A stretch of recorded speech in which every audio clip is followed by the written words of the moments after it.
ಏ ಪ್ರಕಾಶ, ಚೆನ್ನಾಗಿದ್ಯಾ ಮಗ? ಎಷ್ಟ್ ದಿನ ಆಯ್ತು ನೋಡಿ ನಿನ್ನ. ಏಯ್ ಮಾದೇವ್, ನಾನ್ ಚೆನ್ನಾಗಿದ್ದೀನಿ ಕಣೋ, ನೀನ್ ಚೆನ್ನಾಗಿದ್ಯಾ? ಇರು ಒಂದ್ ನಿಮಿಷ, ಟೀ ತಗೋಬತ್ತೀನಿ. ಮಗ ಸಿಗರೇಟ್ ಎಷ್ಟು ತರ್ಲಿ? ಒಂದಾ ಎರಡಾ?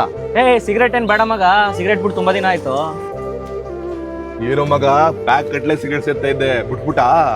ಮನೆ ಜವಾಬ್ದಾರಿಗಳು ಎಲ್ಲಾನು ಬಿಡಿಸ್ಬಿಡ್ತವೆ. ಏನ್ ಸಮಾಚಾರ ಮತ್ತೆ? ಯಾವ್ದೋ ಕೆಲಸ ಮೇಲೆ ಬಂದಿದ್ಯಾ ಅನ್ಸುತ್ತೆ. ಮಗ ನೆಕ್ಸ್ಟ್ ಮಂತ್ ನನ್ನ ತಂಗಿ ಮದುವೆ ಇತ್ತು ಕಣೋ, ಇನ್ವಿಟೇಷನ್ ಡಿಸೈನ್ ಸೆಲೆಕ್ಟ್ ಮಾಡಕ್ಕೆ ಅಂತ ಬಂದಿದ್ದೆ. ಹಂಗೆ ಒಂದ್ ಟೀ ಕುಡ್ಕೊಂಡು ಹೋಗೋಣ ಅಂತ ಬಂದೆ. ಏಯ್ ಸೂಪರ್ ಸೂಪರ್ ಕಣೋ. ಮತ್ತೆ ಬಟ್ಟೆ ಒಡವೆ ತಗೊಂಡಾಯ್ತಾ?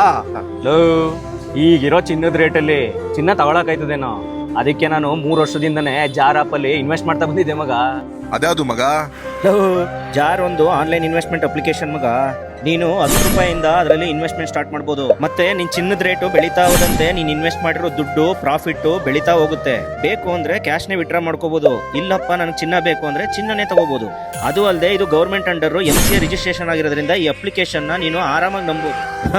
ಪ್ಯಾಕ್ ಕಟ್ಲೆ ಸಿಗರೇಟ್ ಸೇತಿದ್ದವನು ಏನಿಗೆ ಬಿಟ್ಬಿಟ್ಟಿದ್ಯಾ ಅಂದೆ ಅಲ್ವಾ? ಡೈಲಿ ಸಿಗರೇಟ್ ಸೇತಿದ್ದ ದುಡ್ಡನ್ನೇ ತೆಗೆದು ಜಾರ್ ಆಪ್ ಅಲ್ಲಿ ಇನ್ವೆಸ್ಟ್ ಮಾಡಿದೀನಿ. ಹೆಂಗೆ ನಾವು? ನಾನು ಗೋಲ್ಡ್ ಮೇಲೆ ಇನ್ವೆಸ್ಟ್ ಮಾಡ್ಬೇಕು ಅಂತ ಅನ್ಕೋತಾನೆ ಇದೀನಿ, ಆಗ್ತಾನೆ ಇಲ್ಲ ಕಣೋ. ಇವತ್ತೇ ಜಾರ್ ಅಪ್ಲಿಕೇಶನ್ ಅಲ್ಲಿ ಇನ್ವೆಸ್ಟ್ ಮಾಡ್ತಾ ಹೋಗು ಮಗ. 10 ರೂಪಾಯಿಂದನೂ ಇನ್ವೆಸ್ಟ್ ಮಾಡ್ಬೋದು. ಇವತ್ತಿನ ಸ್ಮಾಲ್ ಇನ್ವೆಸ್ಟ್ಮೆಂಟೇ ನಾಳೆ ಬಿಗ್ ಪ್ರಾಫಿಟ್ ಆಗುತ್ತೆ. ಬರ್ಲಾ ಮಗ, ಸಿಗೋಣ. ಬಾಯ್ ಮಗ.